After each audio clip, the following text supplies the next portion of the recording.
High everyone, this is Kanchan. You are watching Vedanta CCI YouTube channel. বেদান্তের আজকের পর্বে তোমাদের জন্য রয়েছে ফিজিক্সের force and law of motion. Okay, ইতিপূর্বে আমি তোমাদেরকে অলরেডি দুটো অধ্যায় করিয়ে ফেলেছি। এক নাম্বার হচ্ছে ইউনিট অফ মেজারমেন্ট, যেটা আমাদের ভেরি ফার্স্ট লেসন, এবং তারপরে আমি তোমাদেরকে করিয়েছি ম্যাটার। ওকে, এই ম্যাটারটা কিন্তু আমাদের চলে যাচ্ছে কেমিস্ট্রির পার্ট, এবং তারপরে এই 3 নম্বরে আমি তোমাদেরকে মোশন করিয়েছিলাম।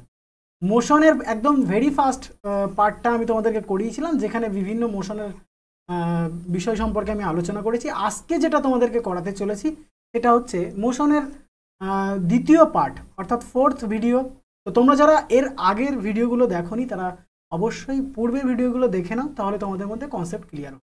এই ফোর্স অফ মোশন থেকে যদি আমি বলতে যাই, প্রথমেই আমাদেরকে যেটা জানতে হবে সেটা হচ্ছে ফোর্স। ওকে, বিশেষভাবে গুরুত্বপূর্ণ আমাদের এই লজ অফ মোশন সম্পর্কে জানতে গেলে ফোর্সটাকে আমাদের বুঝে নেওয়া খুবই জরুরি। ওকে, এবার দেখো এই অধ্যায় থেকে যদি আমি বলি এই অধ্যায়ের ইম্পর্টেন্সটা কি, দেখো টোটাল এন্টায়ার ফিজিক্সকে যদি আমি রিপ্রেজেন্ট করতে চাই তখন কিন্তু আমাদের এই অধ্যায়টা ভালোভাবে জেনে নেওয়া খুবই জরুরি। ওকে, তাহলে বুঝতেই পারছো যে এই অধ্যায়টা যদি তুমি সঠিকভাবে জানো তাহলে কিন্তু এর পরবর্তী যে ফিজিক্সের অধ্যায়গুলো আছে সেগুলো তোমার কাছে অনেক বেশি ইজি এবং বোধগম্য হবে। তো চলো শুরু করা যাক। দেখো প্রথমেই আমি ফোর্স সম্পর্কে বলবো। ফোর্সটা কি বুঝতেই পারছো, যে কোনো একটা বস্তুকে যদি আমি পুল করি বা পুশ করি, ঠিক আছে, টানি বা ঠেলি, তো সেক্ষেত্রে যে বলটা আমার প্রয়োজন হচ্ছে, যেটার আমার প্রয়োজন হচ্ছে, সেটাকেই কিন্তু আমি কি বলবো, সেটাকেই কিন্তু আমি ফোর্স বলবো। অর্থাৎ দেখো any action which causes pull or push on a body is called কি, ফোর্স। ক্লিয়ার? তাহলে আমরা জেনে গেলাম মানে ফোর্সটা কি। এবার যদি আমি দেখি যে ফোর্সটা আমাদের কি রাশি, তাহলে অবশ্যই আমাদের ফোর্সটা কি হয়ে যাবে, ফোর্সটা হয়ে যাবে কিন্তু ভেক্টর কোয়ান্টিটি। ঠিক আছে, আমাদের ফোর্সটা কি হয়ে যাচ্ছে, ভেক্টর কোয়ান্টিটি বা ভেক্টর রাশি। অর্থাৎ এর মান এবং অভিমুখ, এক কথায় যদি আমি বলি ম্যাগনিটিউড এবং ডাইরেকশন দুটোই কিন্তু এর থাকছে। এবার দেখো এই ফোর্সের যদি আমি ক্যারেক্টারিস্টিক্সে চলে আসি, তো ক্যারেক্টারিস্টিক্সে যদি আমি দেখি তাহলে দেখো কোনো একটা স্থির বস্তুকে মুভ করাতে পারে, ঠিক আছে, এটা স্থির বস্তুকে সরাতে পারে, আবার একটা গতিশীল বস্তুকে কি করতে পারে, গতিশীল বস্তুকে কিন্তু একটা জায়গায় দাঁড় করিয়ে দিতে পারে। ঠিক আছে, আবার দেখো এটা কি করতে পারে, এটা কিন্তু চেঞ্জ করতে পারে, কি কোনো গতির পরিমাণ সেটা কিন্তু বৃদ্ধি করতে পারে। সাপোজ ধরো এখান দিয়ে একটা গাড়ি যাচ্ছে 10 কিলোমিটার গতিবেগ বেগ নিয়ে, এই 10 কিলোমিটার বেগটাকে এ আরও বেশি ফোর্স দিয়ে এটাকে কি করতে পারে, 15 কিলোমিটার বলো, বা এর গতিবেগ কিন্তু আরও বৃদ্ধি করতে পারে। আবার ঠিক একই রকমভাবে একটা গাড়ি এদিক থেকে আসছে, এর গতিবেগ 10 কিলোমিটার, সেটাকে কিন্তু এ কী করতে পারে, এই ফোর্স প্রয়োগের মাধ্যমে কিন্তু এই গাড়ির গতিবেগ কমিয়ে দিতে পারে। ওকে, তো এই হচ্ছে আমাদের ফোর্স বা ফোর্সের ক্যারেক্টারিস্টিক্স। এইবার দেখো এই ফোর্স যে এককে আমরা পরিমাপ করি, জেনারেলি আমরা এসআই ইউনিট বা এমকেএস যেটাকে আমরা বলি, এমকেএস বা এসআই যে ইউনিটটা, এই এমকেএস এবং এসআই ইউনিটটা এটাকে আমরা প্রকাশ করি কিসের সাহায্যে, নিউটনের সাহায্যে, বা ইংরেজি বড় হাতের এন দ্বারা কিন্তু আমরা এটাকে প্রকাশ করে থাকি। আর এটাকেই যদি আমি সিজিএস পদ্ধতিতে নিয়ে যাই, সিজিএস পদ্ধতিতে কিন্তু আমরা এটাকে প্রকাশ করি ডাইন এককে। ওকে, কি এককে, ডাইন এককে কিন্তু আমরা এটাকে প্রকাশ করি। ভেরি মাস ইম্পর্টেন্ট, সিজিএস পদ্ধতিতে কি এবং তোমার এসআই পদ্ধতিতে কি, এটা কিন্তু ভেরি মাস ইম্পর্টেন্ট। এবার দেখো এখান থেকে আমাদের কিছু টার্ম আমাদের জানতে হবে, যেমন ধরো 1 নিউটন। 1 নিউটন যদি আমি বলি, 1 নিউটন ইজ ইকুয়াল টু কিন্তু আমাদের হয়ে যাবে কি, আমাদের হয়ে যাবে 1 কেজি। ঠিক আছে, 1 KG metre to the per second square. Okay, এটা কিন্তু আমাদের 1 নিউটন হয়ে যাচ্ছে। 1 নিউটন সমান সমান আমাদের কত, আবার দেখো 1 নিউটন সমান সমান আমি এখানে বলতে পারি 10⁵ ডাইন। ওকে, কি বলতে পারি, 10⁵ ডাইন কিন্তু বলতে পারি। তাহলে দেখো আমাদের, আমি আবার একবার সামারাইজ করে দিচ্ছি টোটাল বিষয়টা, একটুখানি দেখে নাও। দেখো প্রথম কথা হচ্ছে আমাদের ফোর্স অফ মোশন, ফোর্সটা কি, সেটা হচ্ছে কোনো একটা বস্তুকে আমরা যদি পুল করি বা পুশ করি, সেক্ষেত্রে যেটা আমাদের আসছে সেটা কিন্তু বডির ক্ষেত্রে আমাদের কি বলবো, ফোর্স বলবো। ওকে, তাহলে দেখো any action which cause pull আর push on a body is called কি, ফোর্স। ক্লিয়ার? আমি কোনো বস্তুকে ঠেলছি, এর জন্য আমাদের যেটা প্রয়োজন হচ্ছে সেটা হচ্ছে ফোর্স। আবার দেখো যে যদি কোনো বস্তুকে টানি, সেক্ষেত্রে যেটা প্রয়োজন হচ্ছে সেটা হয়ে যাবে আমাদের পুল। ক্লিয়ার? চলো এবার দেখো এই ফোর্সটা হচ্ছে আমাদের একটা ভেক্টর কোয়ান্টিটি, অর্থাৎ আমরা বুঝতেই পারছি যে এটা আমাদের কি কি কি প্রয়োজন হচ্ছে, ম্যাগনিটিউড এবং তার সাথে সাথে ডাইরেকশন কিন্তু এর থাকছে। ওকে, এবার দেখো ফোর্সটা কি করে, ফোর্সটার কী কী ক্যারেক্টারিস্টিক্স আছে যদি আমি দেখি, তাহলে প্রথম যে ক্যারেক্টারিস্টিক্স আমাদের মাথায় আসবে সেটা হচ্ছে কোনো একটা স্থির বস্তুকে গতিশীল করতে পারে, আবার একটা গতিশীল বস্তুকে এই স্থির করতে পারে, এটা হচ্ছে ফোর্স প্রয়োগের মাধ্যমে। আবার কোনো বস্তু 10 কিলোমিটার বেগে যাচ্ছে, তার গতিবেগের পরিবর্তন বা তার গতিবেগ কিন্তু বাড়িয়ে দিতে পারে কিসের সাহায্যে, এই ফোর্সের সাহায্যে। অ্যাজ ওয়েল অ্যাজ কোনো গতিশীল বস্তুকে তার গতির পরিবর্তন বা তার গতিকে ডিক্রিজ কিন্তু করে দিতে পারে কে, এই ফোর্স। চলো, এমকেএস পদ্ধতি বা এসআই পদ্ধতিতে ফোর্সের একক কী হয়ে যাবে, নিউটন, ঠিক আছে। আর 1 নিউটন সমান সমান 1 KG metre to the per second square, okay. আর 1 নিউটন সমান সমান কিন্তু আমাদের হয়ে যাচ্ছে 10 টু দি পার 5 ডাইন। আর এমকেএস বা এসআই পদ্ধতিতে নিউটন এবং সিজিএস পদ্ধতিতে ডাইন এককে কিন্তু আমরা এটা পরিমাপ করে থাকি। এবার দেখো ফোর্স আমরা কখন ইউজ করব, সাপোজ একটা ফুটবল রয়েছে, ফুটবলে যদি আমি কি করি, কিক করি, তাহলে ফুটবলটা সরে যাবে, তাহলে এটা স্থির ছিল, এটা গতিশীল হয়ে গেল, ঠিক আছে।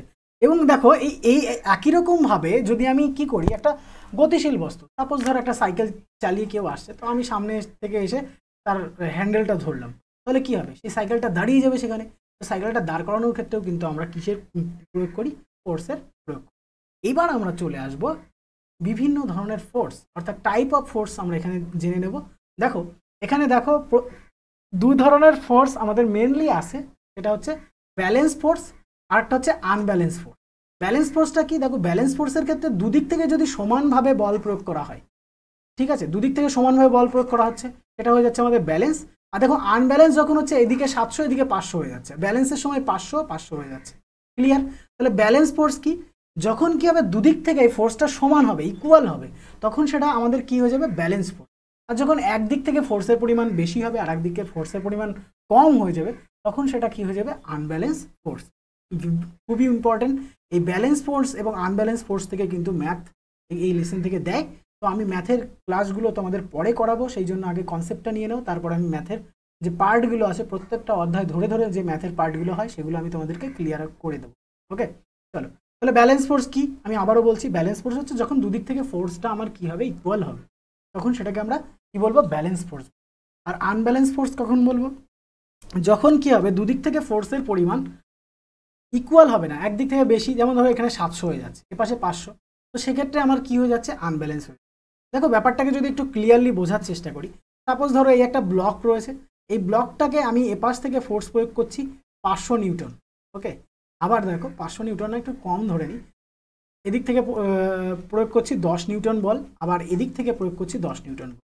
তাহলে দেখো এখানে আমার কি হচ্ছে, এই যে অবজেক্টটা রয়েছে আমাদের এখানে বা মাঝে যে ব্লকটা রয়েছে, এই ব্লকটার তাহলে মুভমেন্ট কোন দিকে হবে, এই দিকে হবে নাকি এই দিকে হবে, কোনো দিকে হবে কি, কোনো দিকেই হবে না। কারণ কি, কারণ হচ্ছে দুদিক থেকে বলের পরিমাণ বা আমাদের ফোর্সের পরিমাণ সেম আছে, ঠিক আছে। এটা হয়ে যাবে আমাদের ব্যালেন্স ফোর্স, ঠিক আছে, এটা হয়ে যাবে কি আমাদের ব্যালেন্স ফোর্স। এবং ব্যালেন্স ফোর্সের ক্ষেত্রে অবজেক্টের কিন্তু কোনো কি করবে না, সরণ হবে না, এদিকেও যাবে না এদিকেও যাবে না, কারণ দুদিক থেকে তো বল আমার সমান, তাই না। দুদিক থেকে যখন বল ইকুয়াল হয়ে যাবে তখন কিন্তু সেটা হয়ে যাবে কি, ব্যালেন্স। আবার দেখো এই একটা ধরো ব্লক রয়েছে, এটাকে আমি এদিক থেকে দিচ্ছি 10 নিউটন আর এদিক থেকে আমি দিচ্ছি 15 নিউটন, ঠিক আছে। তো যখন আমি বল যেদিক থেকে বেশি বল প্রয়োগ করবে সেদিকে আমার কি হবে, এইদিকে ব্লকটা মুভমেন্ট করবে, তো এইদিকে ব্লক মুভমেন্ট করলে এটা কি হয়ে যাচ্ছে আমার, এটা কিন্তু আনব্যালেন্স ফোর্স হয়ে যাচ্ছে, ওকে। তাহলে আমি তোমাদেরকে দুটো ফোর্সের কথা প্রথমে বললাম, 1 নম্বর কথা হচ্ছে ব্যালেন্স ফোর্স, 2 নম্বর কথা হচ্ছে আনব্যালেন্স ফোর্স, ক্লিয়ার। চলো এবার আমরা এখান থেকে আরও যে ফান্ডামেন্টাল আর বেসিক ফোর্সেসগুলো আছে সেগুলো সম্পর্কে একটু জেনে নিই। দেখো ফান্ডামেন্টাল ফোর্সের মধ্যে আমাদের প্রথমেই যেটা পড়বে সেটা হচ্ছে আমাদের গ্র্যাভিটেশনাল ফোর্স, ঠিক আছে। কি ফোর্স, গ্র্যাভিটেশনাল ফোর্স, ঠিক আছে। দেখো এই গ্র্যাভিটেশনাল ফোর্স যেটা আছে এর যদি আমি রেঞ্জটা দেখি বা রিলেটিভ স্ট্রেংথটা দেখি, তাহলে এটা কত হয়ে যাবে, 1 হয়ে যাবে, ওকে। এটার যে রেঞ্জ এটা কিন্তু ইনফিনিটিভ, ঠিক আছে। এটার রেঞ্জ কি, এটা কিন্তু অসীম আছে, এটা আমাদের ইনফিনিটিভ কন্ডিশনে আমরা কিন্তু এই গ্র্যাভিটেশনাল ফোর্সটাকে পেয়ে থাকি। আর এটা জেনারেলি কিন্তু আমাদের ইউনিভার্সের যত ব্যাপার ট্যাপার আছে, ইউনিভার্সে যা কিছু আমাদের হয়, অর্থাৎ আমাদের বিশ্ব ব্রহ্মাণ্ডের সব প্রত্যেকটা ক্ষেত্রে কিন্তু এই গ্র্যাভিটেশনাল ফোর্স একটা বিশেষ মেজার্স রাখে। এরপরে দেখো আমি 2 নম্বরে যেটা বলবো সেটা হচ্ছে আমাদের উইক নিউক্লিয়ার ফোর্স, ঠিক আছে। উইক নিউক্লিয়ার ফোর্স, এই উইক নিউক্লিয়ার ফোর্সের ক্ষেত্রে দেখো গ্র্যাভিটেশনাল ফোর্স যা হয়, ঠিক আছে, এর তুলনায় কত গুণ বেশি, 10 টু দি পাওয়ার 25, বুঝতেই পারছো। এবার দেখো এটা কিন্তু ভেরি শর্ট নিউক্লিয়ার সাইজের হয়, ঠিক আছে, তাহলে আমি কি বললাম, ভেরি শর্ট নিউক্লিয়ার সাইজ কিন্তু এটা হয়ে থাকে। ঠিক আছে, কেমন সেটা সাইজ যদি আমি দেখি তাহলে এটা 10⁻⁻16 কিন্তু এর নিউক্লিয়ার সাইজ কিন্তু হয়ে থাকে। ওকে, এবার দেখো এই যে পার্টিকেলসগুলো, এটা জেনারেলি কিন্তু আমাদের এলিমেন্টারি যে পার্টিকেলসগুলো হয়, ইলেকট্রন এবং নিউট্রিনো যেগুলো হয় সেইগুলো কিন্তু আমাদের এখানে থাকে। ইলেকট্রন এবং কি নিউট্রিনো দিয়ে কিন্তু আমাদের এই উইক নিউক্লিয়ার যে ফোর্সটা হয় সেটা কিন্তু তৈরি হয়। এবং এর ক্ষমতা যদি আমি বলি, গ্র্যাভিটেশনাল ফোর্সের তুলনায় এটার ক্ষমতা অনেক বেশি। কত সেটা 10⁻25। এবং যদি আমি এর রেঞ্জ দেখি তাহলে রেঞ্জটা কত 10⁻⁻16, যেটা কিন্তু খুবই শর্ট নিউক্লিয়ার সাইজের মধ্যে পড়ছে। এবং এখানে ইলেকট্রন এবং নিউট্রিনোর মধ্যে কিন্তু এটা আমরা দেখতে পাই। নেক্সট যদি আমি দেখি 3 নম্বরে যেটা আমাদের খুবই গুরুত্বপূর্ণ, সেটা হচ্ছে ইলেকট্রোম্যাগনেটিক ফোর্স। কি বললাম আমি, ইলেকট্রোম্যাগনেটিক ফোর্স। দেখো এই ইলেকট্রোম্যাগনেটিক ফোর্স কিন্তু এটার তুলনায় আরও বেশি ক্ষমতা সম্পন্ন। সেটা কত 10⁻36। এটা কিন্তু মাথায় রাখবে, এখান থেকে কিন্তু প্রশ্ন আসে। ঠিক আছে, আর যদি দেখি এটা কিন্তু খুব বেশি বড় নয়, খুব একটা বড় হয় না। আর এটা জেনারেলি কিন্তু চার্জ পার্টিকেলের মধ্যে হয়। ঠিক আছে, যে সমস্ত পার্টিকেলগুলো ইলেকট্রনের দ্বারা চার্জ হওয়া সম্ভব, সেই সমস্ত পার্টিকেলের মধ্যেই কিন্তু এটা সম্ভব হয়। 4 নম্বরে যেটা আমাদের রয়েছে অত্যন্ত গুরুত্বপূর্ণ, স্ট্রং নিউক্লিয়ার ফোর্স। আমি আগে পেয়েছিলাম উইক নিউক্লিয়ার ফোর্স, এবার যেটা পাচ্ছি সেটা হচ্ছে স্ট্রং নিউক্লিয়ার ফোর্স। এটার স্ট্রেংথ যদি আমি দেখি এটা কত আসবে 10⁻38 কিন্তু চলে আসবে। আর এটার যে নিউক্লিয়ার সাইজ, এটারও নিউক্লিয়ার সাইজ কিন্তু খুবই শর্ট, এবং কত সেটা 10⁻⁻15 কিন্তু এর নিউক্লিয়ার সাইজ। ওকে, আর দেখো এইগুলো কিন্তু নিউক্লিয়াস এবং হেভিয়ার এলিমেন্টারি পার্টিকেলসের মধ্যে হয়। কিসের মধ্যে হয়, নিউক্লিয়াস এবং হেভিয়ার যে পার্টিকেলসগুলো আছে সেই পার্টিকেলসের মধ্যে কিন্তু এটা সম্বদ্ধ হয়ে থাকে। ওকে, তাহলে এই 4টে ছিল আমাদের ফান্ডামেন্টালস, যে মেজর যে ফোর্সেস এবং নেচারে মেজর, সেগুলো কিন্তু আমি তোমাদেরকে বলে দিলাম। তো দেখো এর পরে যেটা আসবে সেটা হচ্ছে দুটো পদ্ধতিতে আমরা এটাকে ডিভাইডেড করেছি, একটা কন্ট্যাক্ট ফোর্স আর একটা হচ্ছে নন কন্ট্যাক্ট। কন্ট্যাক্ট ফোর্স মানে যেটার সঙ্গে আমাদের ডাইরেক্ট কানেক্ট হচ্ছে সেটা আমাদের কি হয়ে যাবে, কন্ট্যাক্ট ফোর্স হয়ে যাবে। যেমন দেখো অ্যাপ্লাইড ফোর্সের মধ্যে কোনো একটা বলকে তুমি ছুড়ছো বা কোনো একটা কিছুকে যদি তুমি ছোড়ো, সেটার ক্ষেত্রে কি হবে, সেটার ক্ষেত্রে তোমার প্রয়োগ করছো, তুমি বলের উপর শক্তি প্রয়োগ করছো। তো এক্ষেত্রে কিন্তু কন্ট্যাক্টটা হচ্ছে, মানে বলের এই যে বলটাকে ছুড়ে দিচ্ছ, তোমার হাতের সাথে এই বলের কিন্তু কন্ট্যাক্ট হচ্ছে। তো এটার ক্ষেত্রে আমাদের কি হয়ে যাবে, অ্যাপ্লাইড ফোর্স। তারপর দেখো স্প্রিংয়ের ফোর্স আছে, ড্রাগ ফোর্স আছে, ঠিক আছে, ফ্রিকশনাল ফোর্স আছে, নর্মাল ফোর্স আছে। নর্মাল ফোর্স বলতে বুঝতেই পারছো, একটা বস্তুকে তুমি কোনো উপর দিকে নিয়ে গেলে বা নিচের দিকে নিয়ে আসলে, এটা কিন্তু আমাদের নর্মাল আছে। নন কন্ট্যাক্ট ফোর্স মানে যেখানে বস্তুর সঙ্গে কোনো কানেক্ট হবে না। যেমন দেখো ম্যাগনেটিক ফোর্স, তোমরা জানো চুম্বকীয় শক্তির ক্ষেত্রে কি হয়, একটা চুম্বক আছে এবং দূরে কোথাও লোহা আছে, সেই খণ্ডটা কিন্তু এর মাঝে কোনো কানেকশন থাকে না, বাট তা সত্ত্বেও এটা কিন্তু এই চুম্বকের সাথে দ্বারা কি হয়, প্রভাবিত হয়, বা এখানে একটা বল কাজ করে। তারপরে ইলেকট্রিক ফোর্সের ক্ষেত্রেও তাই, ইলেকট্রিক ফোর্সের ক্ষেত্রেও এই একই ব্যাপারটা ঘটে। গ্র্যাভিটেশনাল ফোর্স আমি যেটা বললাম, যেটা ইউনিভার্সের ক্ষেত্রে সংঘটিত হয়। দেখো একটা আপেল যখন উপর থেকে মাটিতে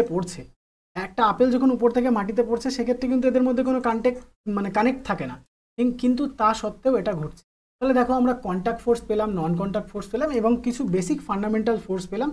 তো এইগুলোই ছিল হচ্ছে আমাদের ফোর্সের বিভিন্ন উপাদান। এবার আমরা যেটাতে চলে যাব সেটা হচ্ছে জাড্য ধর্ম, বাংলায় যেটাকে আমরা বলি জাড্য ধর্ম। দেখো আমি নিউটনের যে লসগুলো আছে, 3টে লস দিয়েছিলেন তিনি। তো সেই 3টে লস বা 3টে যে গতিসূত্র দিয়েছিলেন, সেই গতিসূত্রগুলো জানতে গেলে আমাদেরকে বেসিকলি যেটা জানতে হবে, প্রথম সূত্র জানতে গেলে অবশ্যই আমাদের জাড্য ধর্ম সম্পর্কে জানতে হবে, বা যেটাকে আমরা ইনার্শিয়া বলি। এবার দেখো ইনার্শিয়াটা কি, কতভাবে হয়, কিভাবে হয়। ইনার্শিয়া বলতে হচ্ছে জাড্য ধর্ম। জাড্য ধর্ম কি, জাড্য ধর্ম হচ্ছে কোনো বস্তু, সাপোজ ধরো এটা একটা বস্তু, এই বস্তুটাকে যদি তুমি বাইরে থেকে বল প্রয়োগ না করো, এটা যেমন স্থির অবস্থায় আছে, এটা চিরকাল স্থির অবস্থাতেই থাকবে। ঠিক আছে, 1 নম্বর কথা। আর সাপোজ ধরো এই একটা গতিশীল বস্তু, এই গতিশীল বস্তুকে যদি তুমি বাইরে থেকে বল প্রয়োগ না করো, তাহলে কি হবে, এই বস্তুটা চিরকাল এখানে কি অবস্থা, সমবেগে চলতে থাকবে বা গতিশীল অবস্থায় থাকবে। এটাকে কি বলবো আমি, এটাকে বলবো গতিজাড্য। তাহলে দেখো জাড্য ধর্ম কি, বাইরে থেকে বল প্রয়োগ করলে কোনো বস্তু, বা ইনার্শিয়াটা কি, বাইরে থেকে বল প্রয়োগ করলে যদি বস্তু যে বস্তু যেরকম আছে সেইভাবেই থাকবে। অর্থাৎ কোনো বস্তু যদি স্থির থাকে তো স্থির অবস্থাতেই থাকবে, কোনো বস্তু যদি গতিশীল থাকে তো গতিশীল অবস্থাতেই থাকবে। দ্যাটস কল ইনার্শিয়া বা জাড্য ধর্ম। এবার দেখো জাড্য ধর্ম জেনারেলি আমাদের 3 প্রকারের হয়। কি কি জাড্য, দেখো প্রথম যেটা আমাদের আছে সেটা হচ্ছে স্থিতি জাড্য। স্থিতিজাড্যটা কি দেখো, এখানে দেখো দেখতেই পাচ্ছ যে একটা কাচের গ্লাসের উপরে একটা মুদ্রা রাখা হয়েছে, মাঝে একটা কি আছে কাঠ প্লেট বোর্ড রাখা আছে বা একটা কাগজের টুকরো রাখা আছে, শক্ত কার্ডবোর্ড রাখা আছে। এবার দেখো কি হলো, এই আঙুল দিয়ে কাগজটাতে ধাক্কা মারার পরে কাগজটা চলে গেল, কিন্তু স্থিতিজাড্যের জন্য এই যে মুদ্রাটা আছে এটা দেখো আমার কোথায় পড়ে গেছে, সেটা কিন্তু আমার গ্লাসের মধ্যে পড়ে গেছে। এটাকে বলা হয় কি, এটাকে বলা হয় ইনার্শিয়া অফ রেস্ট। তাহলে যদি আমি এটাকে একটু বলি তাহলে বইয়ের ভাষায় কি আসবে, if an object resist the change in the state of rest it's inertia called inertia of rest. Okay, তার মানে কি, যে যদি কোনো একটা বস্তু স্থির অবস্থায় আছে এবং সেটাকে যদি আমি বাইরে থেকে বল প্রয়োগ না করি তাহলে সেটা কি হবে, সেটা আমার স্থির অবস্থাতেই থাকবে। এটাকেই আমরা কি বলবো, স্থিতিজাড্য। ক্লিয়ার? চলো এবার দেখো গতিজাড্য। গতিজাড্যের ক্ষেত্রে কি হচ্ছে, এই যে মানুষটা সিট বেল্ট পরে আছে, দেখতে পাচ্ছ সিট বেল্ট পরে আছে এবং একটা গাড়ির মধ্যে আছে, গাড়িটা গতিশীল অবস্থায় আছে, হঠাৎ করে যদি গাড়িটা ব্রেক মারে তাহলে কি হবে, ইনি এই যে চেয়ারের সাথে হেলান দিয়েছিল, এবার দেখো ব্রেক মারার জন্য কি হয়েছে, এর সামনের দিকে রয়েছে। কারণ কি, কারণটা হলো এখানে যে এই গাড়িটা চলছিল, মুভমেন্ট হচ্ছিল, এবার হঠাৎ করে গাড়ির ব্রেক মেরেছে। ব্রেক মারার দরুন ইনি যে গতিজাড্যে ছিল সেই গতিজাড্য কন্ডিশনেই থেকে গেছেন, যার জন্য দেখো সিট থেকে অনেকটা সামনের দিকে এগিয়ে এসছে। ঠিক আছে, তো এটা হয়ে যাচ্ছে কি, এটা হয়ে যাচ্ছে কিন্তু আমাদের গতিজাড্য বা ইনার্শিয়া অফ মোশন। ক্লিয়ার? চলো এবার দেখো inertia of direction. Inertia of direction এটা কিন্তু তোমাদের জেনারেল বইতে পাবে না, এটা একটু অ্যাডিশনাল, আমি একটু বলে দিচ্ছি। দেখো গতিজাড্যটা কি, সরি ডাইরেকশন যে জাড্য ধর্ম সেটা কি, দেখো আমাদের নিউটনের তৃতীয় গতিসূত্র যখন পড়বো তখন এটা কাজে লাগবে বিশেষভাবে। একটা জিনিস খেয়াল করো, এখানে আমরা যখন হাঁটি, আমরা যখন রাস্তায় ওয়াকিং করি তখন কি হয়, যেটা হয় আমরা রাস্তার উপর প্রেশার ক্রিয়েট করি এবং রাস্তা কি করে আমাদের ঠিক সেম প্রেশারটা কিন্তু আমাদেরকে রিটার্ন করে। ঠিক আছে, অ্যাকশান হচ্ছে এবং তার রিয়াকশান হচ্ছে, এবং তার দৌড়নি কিন্তু আমরা কি হচ্ছে সামনের দিকে মুভমেন্ট করতে পারছি বা সামনের দিকে এগিয়ে যাচ্ছি। ওকে, এটাকে যদি আমি বলি, এটাকে কিন্তু আমরা বলবো যে ইনার্শিয়া অফ ডাইরেকশন। তাহলে আমরা ইনার্শিয়া অফ ডাইরেকশনকে যদি বইয়ের ভাষায় বলি তাহলে কি হবে, if an object resist the change in direction of its motion its inertia is called inertia of direction. Clear? তো চলো এরপরে আমরা চলে যাব নিউটনের প্রথম গতিসূত্র সম্পর্কে জেনে নেব। তো দেখো নিউটনের প্রথম গতিসূত্র কি আছে। নিউটনের প্রথম গতিসূত্র কিন্তু এই ইনার্শিয়ার উপরেই ডিপেন্ড করে রয়েছে। সেটা কি, যদি বাইরে থেকে কোনো বস্তুকে আমরা বল প্রয়োগ না করি তাহলে সেই বস্তু, স্থির বস্তু চিরকাল স্থির এবং গতিশীল বস্তু চিরকাল গতিশীল অবস্থায় থাকবে। সেটাই হয়ে যাচ্ছে আমাদের কি, নিউটনের প্রথম গতিসূত্র। ঠিক আছে, তাহলে দেখো আমি কি বললাম, নিউটনের প্রথম গতিসূত্র থেকে আমরা যেটা বললাম সেটা হচ্ছে কি, যদি কোনো বস্তুতে আমরা বল প্রয়োগ না করি স্থির বস্তু চিরকাল স্থির থাকবে এবং গতিশীল বস্তু চিরকাল সমবেগ সরলরেখায় চলতে থাকবে। এটাই কিন্তু হয়ে যাচ্ছে আমাদের নিউটনের প্রথম গতিসূত্র। এবার দেখো নিউটনের প্রথম গতিসূত্র বলার আগে তোমাদেরকে এখান থেকে কয়েকটা জিনিস আমি জানিয়ে রাখি। নিউটন যে গতিসূত্র দিয়েছিল সেটা কোন বইতে দিয়েছিল, সেটা দিয়েছিল প্রিন্সিপিয়া গ্রন্থে। ওকে, এটা একটু মাথায় রাখো, এখান থেকে কিন্তু অনেক সময় কোশ্চেন দিয়ে দেয়। 1687 খ্রিস্টাব্দে নিউটন, আইজাক নিউটন কি কোন বইতে দিয়েছিল, প্রিন্সিপিয়া গ্রন্থে কিন্তু তিনি এই তিনটে ল, মানে এটা ফার্স্ট ল দেখতে পাচ্ছ, এরকম আরও দুটো সেকেন্ড ল এবং থার্ড ল, এইভাবে কিন্তু তিনটে ল কিন্তু দিয়েছিলেন। ঠিক আছে, আর এই যে প্রথম গতিসূত্র এটাকে কিন্তু অলসো বলা হয়ে থাকে ল অফ ইনার্শিয়া। ঠিক আছে, ল অফ ইনার্শিয়া কিন্তু বলা হয়ে থাকে। ক্লিয়ার? এবার দেখো এই প্রথম গতিসূত্রটাকে আমি তোমাদেরকে একটু ব্যাখ্যা করে দিচ্ছি, একটুখানি দেখো, তাহলে কিন্তু তোমাদের মধ্যে কনসেপ্টটা ক্লিয়ার হয়েছে। দেখো এখানে আমার কি রয়েছে, স্থির বস্তু রয়েছে, দেখতে পাচ্ছ, স্থির বস্তু বলতে বলটা স্থির অবস্থায় আছে। তো যদি আমি এটাকে বাইরে থেকে বল প্রয়োগ না করি এটা স্থির অবস্থাতেই থাকবে, এক নম্বর কথা। দুই নম্বর কথা, এটা গতিশীল অবস্থায় রয়েছে। এটাকে যদি আমি বাইরে থেকে বাধা না দিই, যেমন দেখো এখানে নেট দিয়ে বাধা দেওয়া আছে, তো নেট দিয়ে বাধা দেওয়ার দরুনই কিন্তু কি হচ্ছে, এটা আমাদের কি হচ্ছে, এখানে থেমে যাচ্ছে। দেখো এটাকে যদি আমি এই যে কিক করি তাহলে তবেই এটা গতিশীল অবস্থায় আসবে, এবং এই গতিশীল অবস্থা যদি আমি নেট দিয়ে বাধা প্রদান না করি তাহলে কিন্তু এটা কি হবে, তাহলে কিন্তু এটা স্থির সমবেগ সরলরেখায় চলতে থাকবে। এটাই হয়ে যাচ্ছে কিন্তু আমাদের নিউটনের প্রথম গতিসূত্র। এবার দেখো নিউটনের প্রথম গতিসূত্র থেকে, প্রথম গতিসূত্র কি এটা কখনোই পরীক্ষায় আসবে না, কিন্তু এর উদাহরণগুলো বিশেষভাবে গুরুত্বপূর্ণ, যেগুলো কিন্তু পরীক্ষায় বারবার আসবে। তো চলো আমরা এখান থেকে একটু নিউটনের গতিসূত্র যে উদাহরণগুলো আছে সেগুলো একটু জেনে নেব। দেখো ধরো তুমি কোনো একটা বাসের মধ্যে, বা এই লোকটা দেখো বাসের মধ্যে দাঁড়িয়ে রয়েছে, ঠিক আছে, এবার যদি হঠাৎ করে বাস চলতে শুরু করে তাহলে কি হবে? হঠাৎ করে যদি বাস চলতে শুরু করে তাহলে কিন্তু এই লোকটা ঝুঁকে যাবে, ঠিক আছে? তাহলে দেখো এখানে আমাদের কি হচ্ছে, এখানে আমাদের প্রথম গতিসূত্র কাজ করছে। আবার দেখো এই মহিলা কি করছে, এই মহিলা গাড়ি চালাচ্ছে, তো হঠাৎ করে যদি এই গাড়িটা দাঁড়িয়ে যায় তাহলে এর মুভমেন্ট কোন দিকে হয়ে যাবে? এই দিকে, সামনের দিকে হয়ে যাবে। এটাও কিন্তু আমাদের প্রথম গতিসূত্রের একটা উল্লেখযোগ্য উদাহরণ।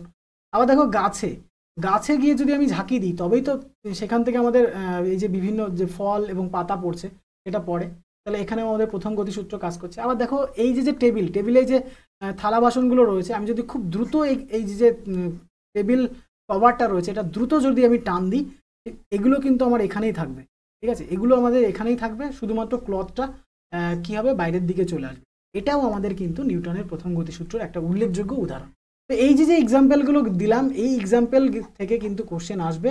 প্রথম গতিসূত্রের এক্সাম্পল, সেকেন্ড গতিসূত্রের এক্সাম্পল দিয়ে কিন্তু কোশ্চেন এখান থেকে করে।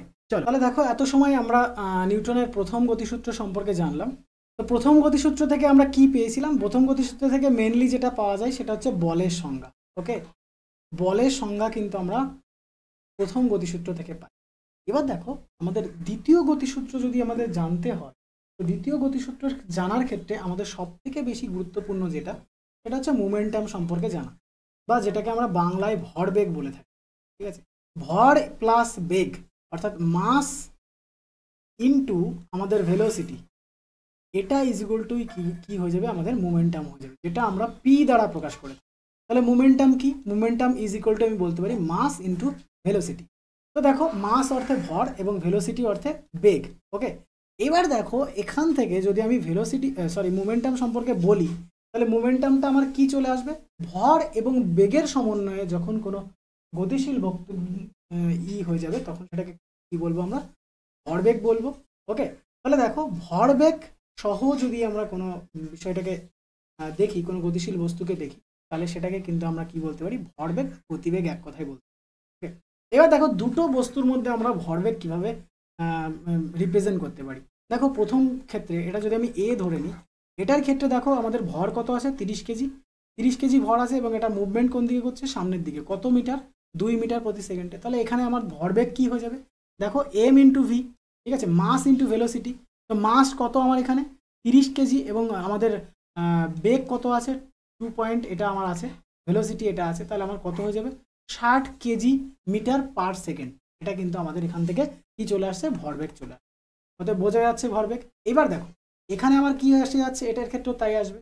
তো আমি যদি দুটোর মধ্যে ভরবেগ তুলনা করি তাহলে কি হবে? m1 এবং v1, মানে আমাদের মাস ইন্টু ভেলোসিটি, আবার এই পাশেও মাস ইন্টু ভেলোসিটি। এটা 2 দেওয়া হয়েছে কেন? কারণ এটা দ্বিতীয়, এটা বি ধরে নাও, বা এটাকে 2 ধরে নাও। এটাকে 2 ধরলে আমার এটা আসছে, আর এটাকে যদি আমি 1 ধরে নিই তাহলে আমার এটা আসছে। তাহলে দেখো এক্ষেত্রে আমি এটা গুণ করেছি, এক্ষেত্রে আমি এটা গুণ করে ক্যালকুলেশন করলেই কিন্তু আমার এখানে দুটো ক্ষেত্রে বা V2 ক্ষেত্রে ভেলোসিটি কত সেটা কিন্তু আমরা পেয়ে যাব।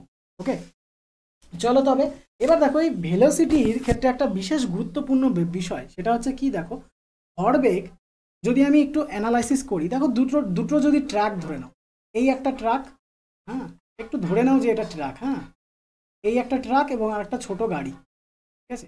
তো দুটোর ক্ষেত্রে আমাদের কি ভরবেগের পরিবর্তন কেমন হবে? কোনটাকে থামাতে বেশি আমার শক্তি প্রয়োগ হবে?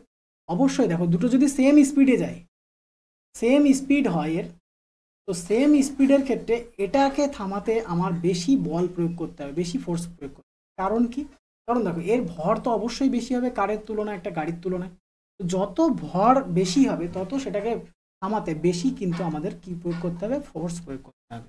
ওকে, এটা কিন্তু খুবই গুরুত্বপূর্ণ, এখান থেকে কিন্তু প্রশ্ন আসে। ওকে, চলো এবার আমরা চলে যাব নিউটনের দ্বিতীয় গতিসূত্রতে।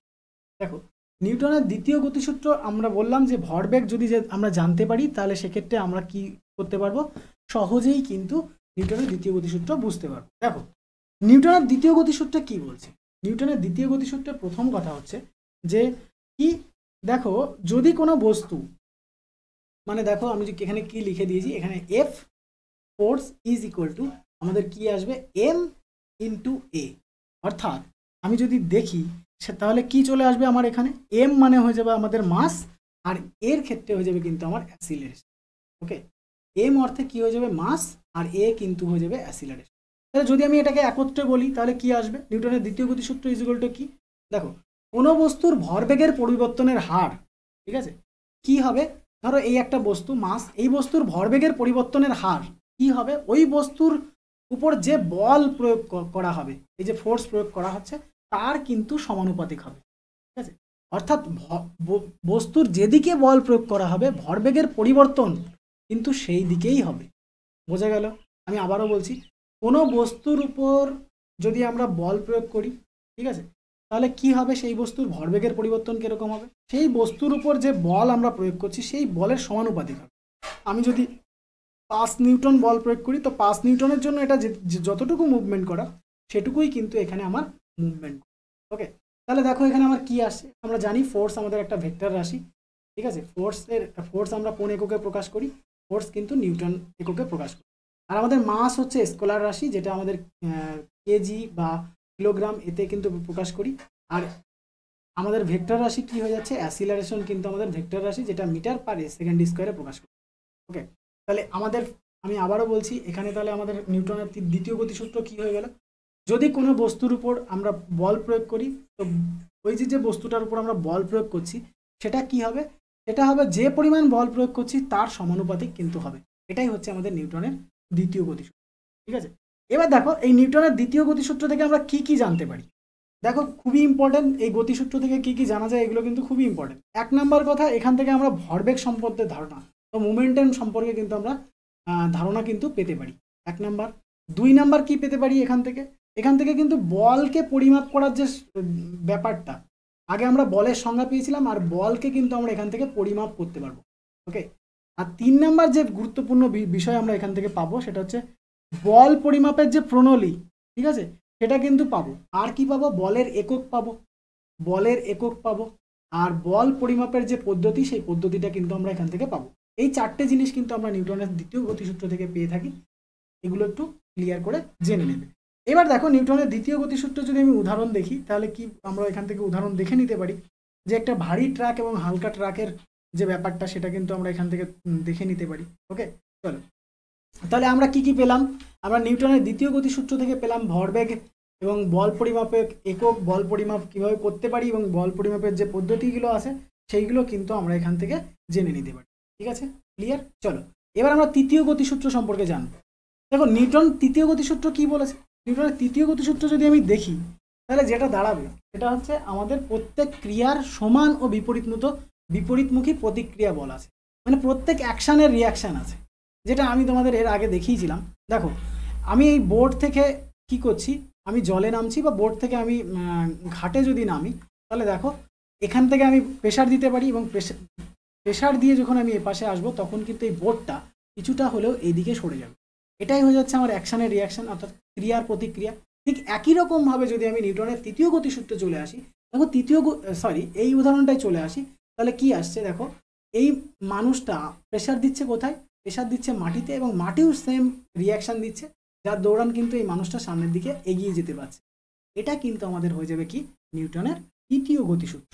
ক্লিয়ার? এবার দেখো নিউটনের তৃতীয় গতিসূত্রের উদাহরণ আরও হয়, যখন রকেট আকাশে ওড়ে। রকেট যখন আমাদের উৎক্ষেপণ করা হয়, রকেটের পেছন দিয়ে যে গ্যাসটা বেরোয় সেটা কি করে, বায়ুতে প্রেশার দেয় এবং রকেটটা তীব্র বেগে কিন্তু সামনের দিকে এগিয়ে যায় বা উপরের দিকে উঠে যায়। এটা কিন্তু রকেটের উৎক্ষেপণ কিন্তু আমাদের কি হয়ে যায়, আমাদের নিউটনের তৃতীয় গতিসূত্রের একটা উত্তম উদাহরণ। তারপর ধরো কেউ সুইমিং করছে, জলে সাঁতার কাটছে, সেক্ষেত্রেও কিন্তু জলের উপর প্রেশার দিচ্ছে এবং তার জন্যই সে কিন্তু ভেসে থাকতে পারছে। এটা কিন্তু নিউটনের তৃতীয় গতিসূত্রের উদাহরণ। আবার ধরো কেউ নৌকা নিয়ে যাচ্ছে, তো নৌকা নিয়ে যখন যাবে সে জলের মধ্যে ওই বৈঠা দিয়ে যখন প্রেশার দেবে এবং তার জন্য ওই নৌকাটা কি করবে, সামনের দিকে কিন্তু মুভমেন্ট করবে। এটাও কিন্তু নিউটনের তৃতীয় গতিসূত্রের একটা উল্লেখযোগ্য উদাহরণ। যেগুলো জানলাম সেগুলো কিন্তু অলরেডি তোমরা পারো এবং জানো। এরপরে যেগুলো জানবো সেগুলো কিন্তু খুবই গুরুত্বপূর্ণ হবে এবং এইগুলো কিন্তু এই জায়গাগুলো থেকেই কিন্তু এখন প্রশ্ন আসছে। বিশেষ করে দেখো এরপরে আমি তোমাদেরকে যেটা করাবো সেটা হচ্ছে লিফটের যে ব্যাপারটা। ঠিক আছে, এই লিফটে যখন আমরা উপরের দিকে উঠি বা যখন নিচের দিকে নামি তখন আমাদের বডি ওয়েট কেমন থাকে বা আমাদের বডি ওয়েট বাড়বে না কমবে, সেটা সম্পর্কে কিন্তু আমি এরপরে তোমাদেরকে করাবো। তো চলো প্রথমে আমরা যেটা জানবো সেটা হচ্ছে ইম্পালস। ইম্পালসটা কি, যখন কি হবে একটা শর্ট টাইম, খুব কম সময়ে, ঠিক আছে, খুব শর্ট টাইমের মধ্যে যখন একটা হিউজ পরিমাণে ফোর্স ইউজ হবে তখন সেটাকে কিন্তু আমরা কি বলি, ইম্পালস বা ইম্পালসিভ ফোর্স। ওকে, কেমন সেটা দেখো, দেখো একটা বিশাল আকার যে বড় একটা দেখতে পাচ্ছ, এটাকে একটা আমাদের ছোট একটা মানুষ কেউ একজন এটাকে টানছে, টেনে এদিকে নিয়ে যাচ্ছে। তো এক্ষেত্রে খুব কম সময়ে প্রচুর পরিমাণে কি হচ্ছে, ফোর্স প্রয়োগ হচ্ছে। তো যখন আমাদের খুব কম সময়ে একটা বিশাল অ্যামাউন্টের ফোর্স ইউজ হবে, তখন সেটাকে আমরা কি বলবো, ইম্পালসিভ ফোর্স। ওকে, এবার দেখো যদি আমি এখান থেকে ইম্পালসিভ ফোর্সটা দেখি বা ইম্পালস দেখি, ইম্পালস ইজ ইকুয়াল টু কী হয়ে যাবে, একটুখানি দেখো, ইম্পালস ইজ ইকুয়াল টু কিন্তু আমাদের এখানে চলে আসবে চেঞ্জ ইন মোমেন্টাম। কি হয়ে যাবে, চেঞ্জ ইন মোমেন্টাম বা ভরবেগের পরিবর্তন হবে, যেটাকে আমরা কি বলতে পারি, ফোর্স ইনটু টাইম কিন্তু বলতে পারি।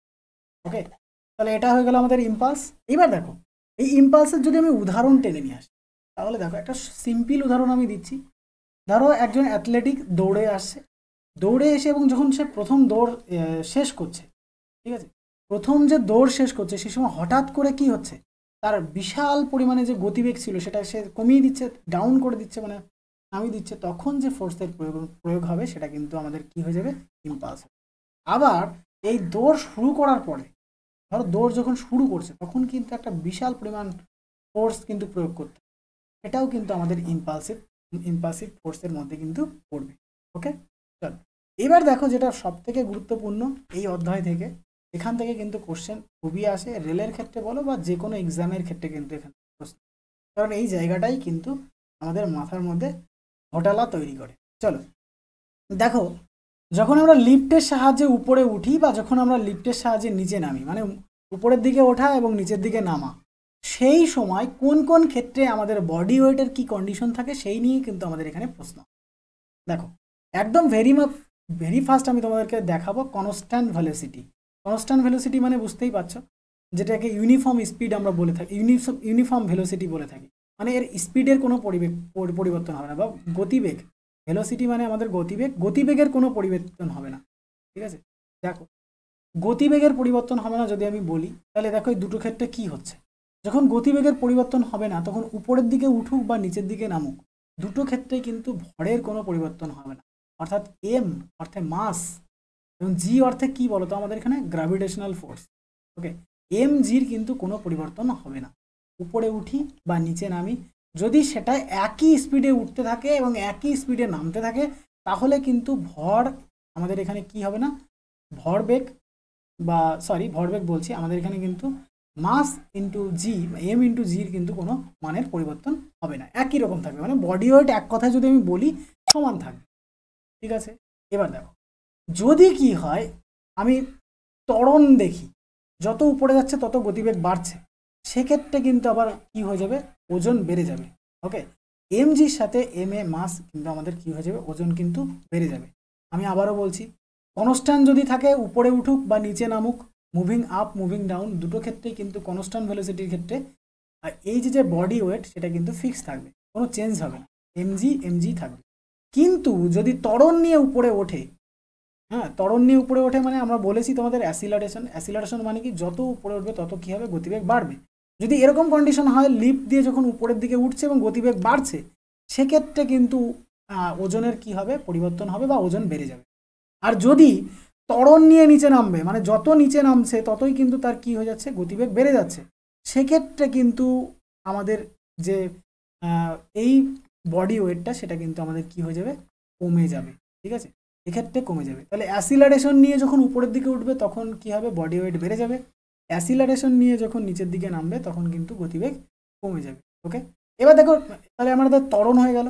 এবার মন্দনের ক্ষেত্রে কি হবে, ডিঅ্যাসিলারেশন নিয়ে যখন উপরে উঠবে, মানে উপরে যত উঠবে তত যদি তার গতিবেগ কমতে থাকে, তাহলে কি হবে, তাহলে কিন্তু তার এখানে যেটা ঘটেছিল এখানে তার বিপরীতটা ঘটবে। এখানে যখন উপরের দিকে উঠবে তখন কি হবে, বডি ওয়েট কমে যাবে, আর নিচের দিকে যখন নামবে তখন কিন্তু এর বডি ওয়েট বেড়ে যাবে। অর্থাৎ দেখো বুঝতে পারছো যে আমাদের কনস্ট্যান্ট ভেলোসিটির ক্ষেত্রে এটা মনে রাখার কোনো বিষয় নেই, কনস্ট্যান্ট ভেলোসিটির ক্ষেত্রে সেম থাকবে। আর যদি অ্যাসিলারেশন হয় উপরের দিকে ওঠার ক্ষেত্রে সেটা কি হবে, ওজন বেড়ে যাবে, নিচের দিকে নামার ক্ষেত্রে ওজন কমে যাবে। এবং এর বিপরীতটাই ঘটবে কি, ডি অ্যাসিলারেশনের ক্ষেত্রে। ব্যাস এইটুকু যদি আমরা মনে রাখতে পারি তাহলে কিন্তু আমাদের দেখো 6টা কন্ডিশন আছে, 6টা কন্ডিশনই কিন্তু আমাদের মাথায় থেকে যাবে। আমি আবারও বলছি, কন্ডিশন 1, যদি কনস্ট্যান্ট ভ্যালিসিটি হয় তাহলে কি হবে, তাহলে কিন্তু বডি ওয়েট উপরে নামুক বা নিচে নামুক দুটো ক্ষেত্রে সেম থাকবে। ঠিক আছে, ক্লিয়ার? চলো অ্যাসিলারেশন নিয়ে যদি উপরের দিকে উঠতে থাকে তাহলে কিন্তু ওজন বাড়বে, অ্যাসিলারেশন নিয়ে যদি নিচের দিকে নামতে থাকে তাহলে কিন্তু ওজন কমে যাবে।